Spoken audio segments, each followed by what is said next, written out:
احترام بزم پاک میں تشریف فرما جملہ سامعین اعظم، السلام علیکم ورحمۃ اللہ وبرکاتہ۔ نحمد اللہ العلی العظیم ونصلی ونسلم علی اشرف الانبیاء والمرسلین وعلى آلہ وصحبہ اجمعین برحمتک یا ارحم الراحمین، اما بعد فأعوذ بالله من الشيطان الرجيم، بسم الله الرحمن الرحيم، إن أولياؤه إلا المتقون، صدق الله العظيم وبلغنا رسوله النبي الكريم ونحن على ذلك لمن الشاهدين والشاكرين والحمد لله رب العالمين۔ ایک بار جی لگا کر کے حضور قلب کے ساتھ اپنے اور ساری کائنات کی مرکزی عقیدت حضور پیغمبر اسلام حضور صلی اللہ علیہ وسلم کی بارگاہ پاک میں درود پاک کا نذرانہ پیش فرمانا، پڑھیں بواز بلند، اللہم صلی علی سیدنا و مولانا محمد معدن الجود والکرم وعلی آلہ وصحبہ وبارک وسلم، صلاۃ و سلام علیک یا رسول اللہ صلی اللہ علیہ وسلم۔ حضرات،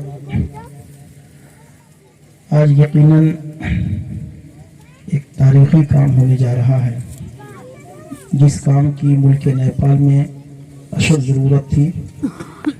ہمارے ملک نیپال میں مدارس تو بہت ہیں، لیکن بچیوں کی تعلیم کے لیے ہمارے پاس کوئی ایسا ادارہ نہیں تھا جہاں دینی تعلیم کے ساتھ ساتھ عصری تعلیم بھی دی جائے۔ اور ملک کے حالات کے پیش نظر یقیناً یہ بہت بڑا کام ہے۔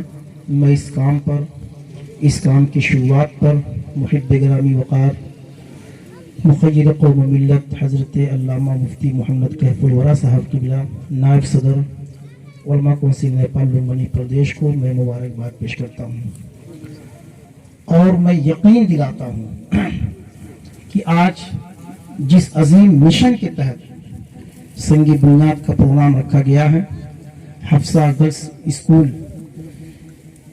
کے قیام کے لیے جو آج پروگرام منعقد کیا گیا ہے، میں یقین کے ساتھ کہہ رہا ہوں کہ انشاءاللہ یہ ادارہ، یہ اسکول ضرور کامیاب ہوگا۔ کیوں کامیاب ہوگا؟ اس کی ایک وجہ ہے۔ اس کی سب سے بڑی وجہ یہ ہے کہ الحمدللہ اس اسکول کی سرپرستی تاجدار بلگرام فرما رہے ہیں، ماشاءاللہ حضور سید سہیل میاں صاحب قبلہ حفظہ اللہ تعالی، جو ہندوستان کی بہت ہی مشہور خانقاہ بلگرام شریف، جو اس وقت پورے ہندوستان میں سب سے بڑی عظیم روحانی خانقاہ ہے۔ حضور تاجدار بلگرام کے خانوادے سے جن کو نسبت حاصل ہے، شکیل عارفی نے ایک شعر پڑھا تھا بہت پہلے کہ منزل نہیں منزل کے نشاں تک نہیں ملتے، منزل نہیں منزل کے نشاں تک نہیں ملتے جب تک کسی سید کی قیادت نہیں ملتی، اور سجدے میں رہے چاہے وہ مر جائے حرم میں، سجدے میں رہے چاہے وہ مر جائے حرم میں، سادات کے غدار کو جنت نہیں ملتی۔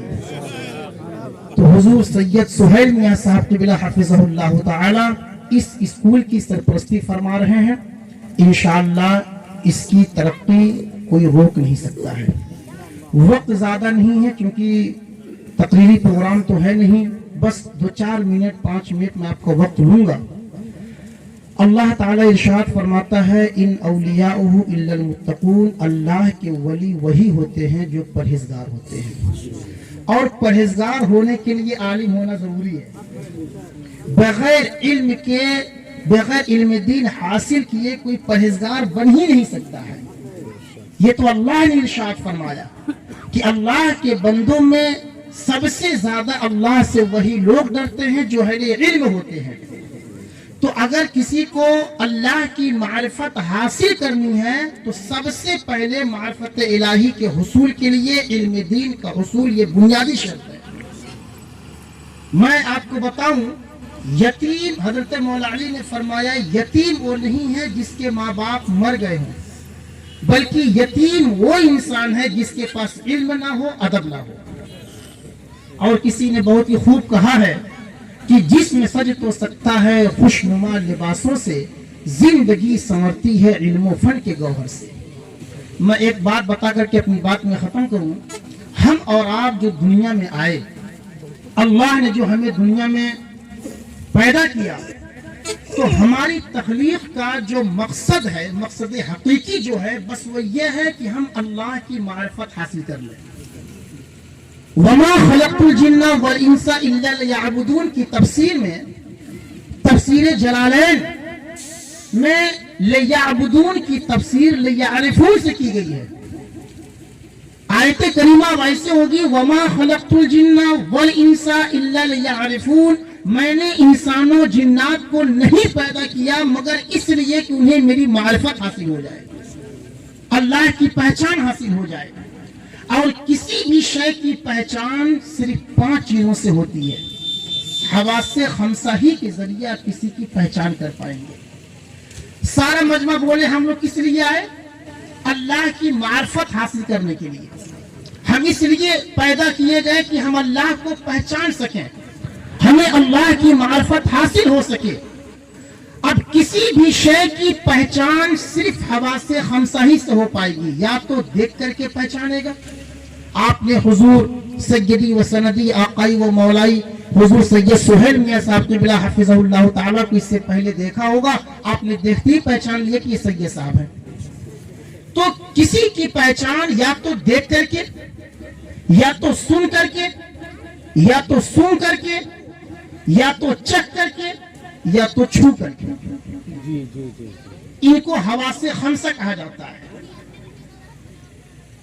किसी भी शय की मारिफत के लिए, पहचान के लिए यही बुनियादी 5 चीजें हैं जिनके जरिए आप उसकी पहचान कर पाएंगे।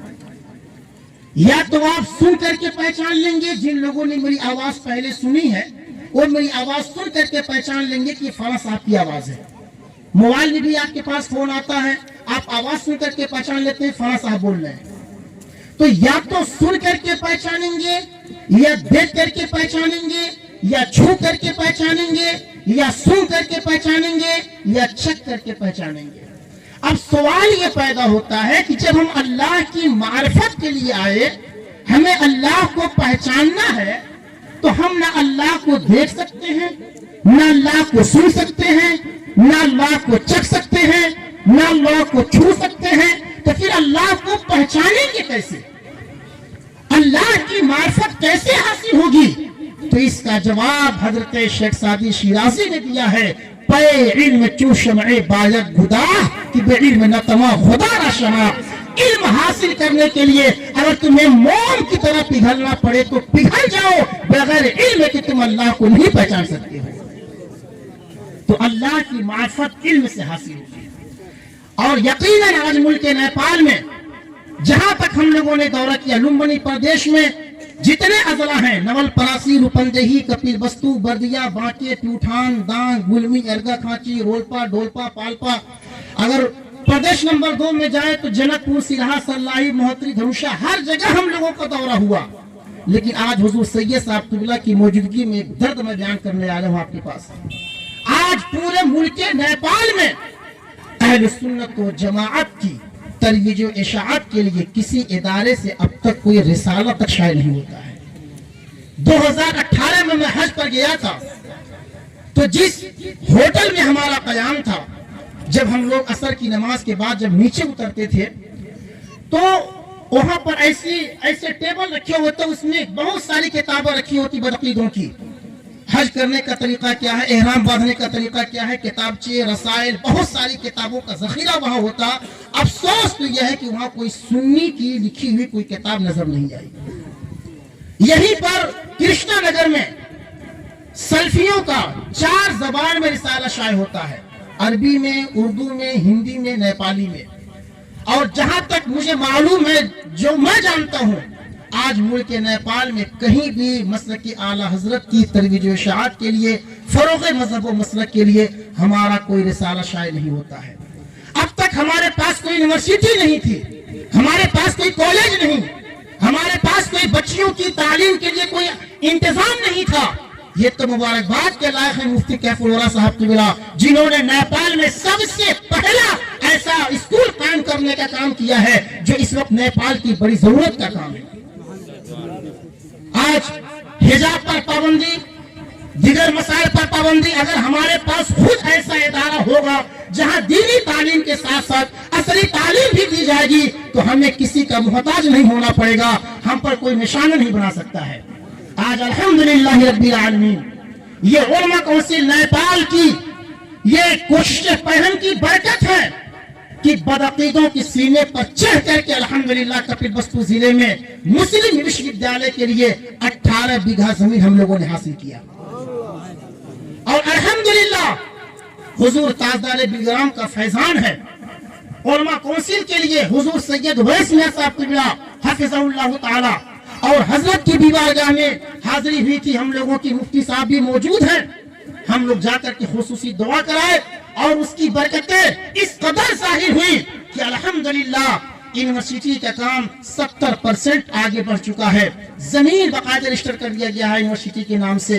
और सबसे बड़ी खुशी की बात यह है कि मुल्क नेपाल की राजधानी काठमांडू में जो नेपाल खुला विश्वविद्यालय है, नेपाल ओपन यूनिवर्सिटी है, उस यूनिवर्सिटी में हम लोगों ने उलमा काउंसिल के लोगों ने इस्लामिक शोबा ही कायम करवाया अल्हम्दुलिल्लाह।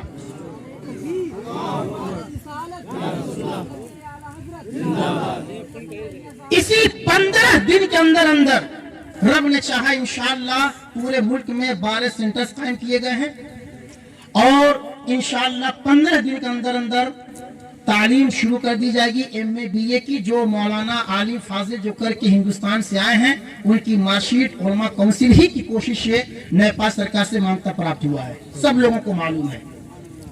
हम ये चाहते हैं कि अब इस मुल्क में अहले सुन्नत व जमात ही का बोलबाला हो। इसके लिए हमें अपनी दस्तगाह से बाहर निकलना होगा, मैदान में आना होगा, उलमा को मुत्तहिद होना होगा, उलमा को मुनज़्ज़म होना होगा। आज हमारे पास मुल्क की सतह पर कोई तंजीम ऐसी नहीं थी जिस तंजीम व तहरीक के जरिए हम हुकूमत से अपनी बात मनवा सकते, लेकिन अल्हम्दुलिल्लाह रब्बिल आलमीन इस तंजीम की बरकत है कि अब तक 5 ऐसे काम हुए हैं जो बदअकीदे भी नहीं कर पाए। नेपाल का जो संविधान है, कॉन्स्टिट्यूशन ऑफ नेपाल को उलमा काउंसिल ने उर्दू जबान में शाये किया और 1000 पीस किताब शाये करके नेपाल में बांटने का काम किया है, ताकि हमारे मदरसों में नेपाल का संविधान भी पढ़ाया जाए। नेपाल की तारीख पर हमारे पास कोई किताब नहीं थी, लेकिन मैं मुबारकबाद पेश करूंगा मौरख़े नेपाल हजरत अल्लामा मुफ्ती मोहम्मद रजा साहब क़िबला को, जिन्होंने 600 सफ़े की किताब नेपाल में इस्लाम की तारीख नामी किताब लिख करके पूरे मुल्क के नेपाल का नाम पूरी दुनिया में रोशन करने का काम किया है। मेरे भाइयों, मैं अपने मुअज़्ज़ज़ उलमा से बिलख़ुसूस मुखातब होकर के ये बात कह रहा हूँ, अब ये वक्त गफलत की दबीज़ चादर ओढ़ करके सोने का वक्त नहीं है। उठिए, आप अपनी जिम्मेदारियों को महसूस कीजिए और ऐसा इत्तेहादी कुव्वत पैदा कीजिए कि जमाना ये कहने पर मजबूर हो कि यकीनन अहले सुन्नत व जमात के उलमा अगर मुनज़्ज़म हो गए, इस मुल्क की तारीख बदल जाएगी इंशाअल्लाह। मैं गुजारिश करूंगा आप लोगों से, और इस गज स्कूल के लिए हमारे हाफिज कमरुद्दीन साहब क़िबला अभी पूरे नेपाल के मदरसा व्यवस्थापन समिति के अध्यक्ष बने, नेपाल सरकार ने उनको बनाया, हाफिज कमरुद्दीन साहब को। तो मैं जब कल आया, मेरी मीटिंग कल कपिलवस्तु जिले में थी, उन्होंने कहा कि जाकर कहिएगा मुफ्ती साहब से कि उस स्कूल के लिए हमें क्या करना पड़ेगा। मैं तैयार हूँ और इंशाअल्लाह मैं वादा करता हूँ, रब ताला ने चाहा उलमा काउंसिल नेपाल के मातहत उलमा काउंसिल की तरफ से हमसे जो भी ताउन होगा इंशाअल्लाह इस स्कूल के लिए हम करने के लिए तैयार हैं। और हम कोशिश करेंगे उलमा काउंसिल नेपाल जो तंजीम है बाकी जिले में, हम 1-2 महीने के अंदर इंशाअल्लाह एक एम्बुलेंस भी आप लोगों को देने जा रहे हैं इंशाअल्लाह। उलमा काउंसिल नेपाल जो संस्था यहाँ पर बना हुआ है, हमारे हजरत अल्लामा नसीरुद्दीन साहब क़िबला उसके सदर हैं। हम कोशिश करेंगे इंशाअल्लाह कि 2 से 3 महीने में एम्बुलेंस आपके वहाँ आ जाए। इसलिए आपसे गुजारिश है कि आप हजरात मुनज़्ज़म हो, आप हजरात मुत्तहिद हो, काम की तरफ तवज्जो दें। अल्लाह ताला हम सबको हुस्न अमल की तौफीक अता फरमाए। एक गुजारिश कर देता हूँ हुज़ूर सैयद साहब क़िबला का वसीला पेश करते हुए, इस स्कूल की तामीरी काम में बड़ी खती रकम की ज़रूरत है। आप में से कुछ लोग आगे बढ़ जाएं। सबसे पहले मैं शुरू कर देता हूँ। इंशाअल्लाह मैं इस स्कूल के लिए अपनी तरफ से 11,000 रुपये में देने का ऐलान करता हूँ।